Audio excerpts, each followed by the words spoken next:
हिरनपुर जंगल में लाइन खान नाम का एक शेर रहता था। इसने जानवरों को फंसाने के लिए एक लोमड़ी को अपने साथ रखा हुआ था। लोमड़ी जब किसी भी जानवर को अकेला पाती तो लाइन खान को आकर खबर कर देती। लाइन खान जाकर इस जानवर का शिकार कर लिया करता और थोड़ा बहुत लोमड़ी के लिए भी बचा देता। लोमड़ी और लाइन खान की हरकतों से जंगल के सारे जानवर तंग आ चुके थे। एक दिन बंदर, भालू, हाथी और हिरन इसका हल सोचने के लिए इकट्ठा हुए। बंदर ऊपर दरख्त पर बैठकर पहरा देने लगा कि कहीं से लोमड़ी तो नहीं आ रही। तभी हाथी बोला, जब से ये लोमड़ी लाइन खान के साथ मिली है, हमारा जीना हराम हो गया है। दबे पांव आती है और जिस किसी भी जानवर को अकेला देखती है, जाकर लाइन खान को बता देती है और लाइन खान आकर उस जानवर को खा लेता है। इस लोमड़ी का कुछ करना पड़ेगा। अगर ऐसा ही चलता रहा तो एक एक करके ये जंगल के सारे जानवरों को खत्म कर देंगे। हमें कुछ ऐसा करना चाहिए जिससे हम इन दोनों के चुंगल से निकल सकें। मुझे तो कुछ भी नहीं समझ आ रही। अगर हमारा मोटू हिरन यहाँ मौजूद होता तो कोई ना कोई प्लान बता ही देता। तुमने सही कहा मेरे दोस्त। अगर आज जंगल में ये दरख्त नहीं होता तो हमारा दोस्त हमारे साथ होता। ये दरख्त ना होता तो मोटू हमारे साथ होता। इसका मतलब हाँ, एक दिन हमारा दोस्त यहाँ से गुजर रहा था तो गर्मी की वजह से वो इस दरख्त की छांव में बैठ गया। तो इस दरख्त से एक दूध का कतरा गिरकर उसकी आंखों में चला गया और तब से उसे कुछ भी नजर नहीं आता। तभी सब जानवरों ने उस दरख्त की तरफ देखा तो हाथी बोला, अरे हाँ, इस दरख्त से तो वाकई ही दूध टपक रहा है। ये सिर्फ दिखने में ही दूध के जैसा है, मगर ये बहुत ही जहरीला है। हमारे दोस्त की आंखों में यही गया था, जिसकी वजह से उसे दिखना बंद हो गया। कई दिनों तक वो इधर उधर भटकता रहा और उसके बाद न जाने कहाँ गुम हो गया। अरे दोस्तों सुनो, अब यूं समझो हमें लाइन खान और उस लोमड़ी से छुटकारा मिल गया। फिर हाथी ने सबको अपनी तरकीब बताई। सारे जानवर इसकी तरकीब सुनकर बहुत खुश हुए, क्योंकि वो जानते थे कि लोमड़ी उनकी मौजूदगी की खबर के साथ साथ लाइन खान को ये भी बताती है कि कौन सा जानवर क्या बात कर रहा है। फिर शाम के वक्त सारे जानवर दरख्त के साथ इकट्ठा हो गए और बंदर ऊपर दरख्त पर बैठकर पहरा देने लगा।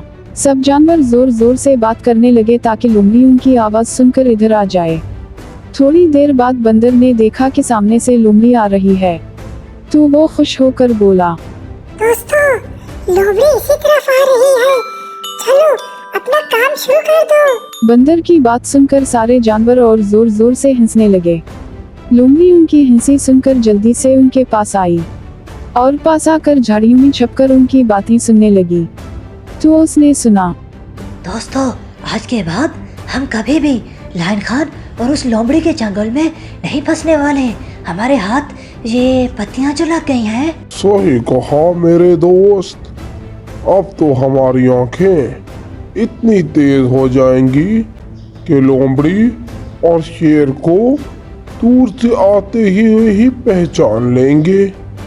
अब तो बस इस दरख्त की एक बूंद अपनी आंखों में डालनी है। ये सुनकर लोमड़ी बहुत खुश हुई और बोली, इन लोगों की तरकीब अब इनके किसी काम नहीं आएगी। थोड़ी देर बाद लोमड़ी खान लाइन के साथ वहाँ पर आई और लाइन खान कहने लगा, मुझे बताओ, तुम कौन से पेड़ और पत्तों की बात कर रहे थे जिनसे आंखों की रोशनी तेज हो जाती है? दरख्त के पत्ते, दूध, ये आप कैसी बातें कर रहे हैं लाइन खान? ज्यादा होशियार बनने की जरूरत नहीं है। मैंने खुद सुना था जो बातें तुम इस दरख्त के बारे में कर रहे थे। तुमने सब कुछ सुन ही लिया है तो तुम्हें बता ही देता हूँ। इस दरख्त के पत्तों से जो दूध निकलता है, जो कोई भी जानवर उसे अपनी आंखों में डाल ले, उसकी नजरें बहुत तेज हो जाती हैं। तभी तो सारे जानवर आपको दूर से देखकर भाग जाते हैं लाइन खान। अब तुम्हारा ये प्लान काम नहीं करने वाला, क्योंकि अब मैं भी इन पत्तियों का दूध अपनी आंखों में डालूंगा।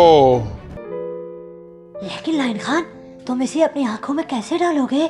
इसके पत्ते तो बहुत ऊंचे हैं, तुम वहां तक कैसे जा पाओगे लाइन खान? मैं जंगल का बादशाह हूँ, समझे? बंदर, जिस दरख्त पर तुम बैठे हो उसकी एक टहनी तोड़कर नीचे फेंको। सुनकर बंदर ने एक टहनी नीचे फेंक दी। हाथी, अब इन टहनियों में से दूध कैसे निकालना है, ये काम तुम करोगे। फिर हाथी ने टहनी उठाकर उसे इस तरह निचोड़ा कि दूध का एक कतरा लाइन खान की ऊँट में गया। फिर हाथी ने लोमड़ी की गर्दन भी दबा ली और इसमें उसी तरह चंद कतरे दूध के डाल दिए। क्यों दोस्तों, अक्ल बढ़ी के शेर? सुनकर सारे जानवर जोर जोर से हंसने लगे और खुशी मनाने लगे।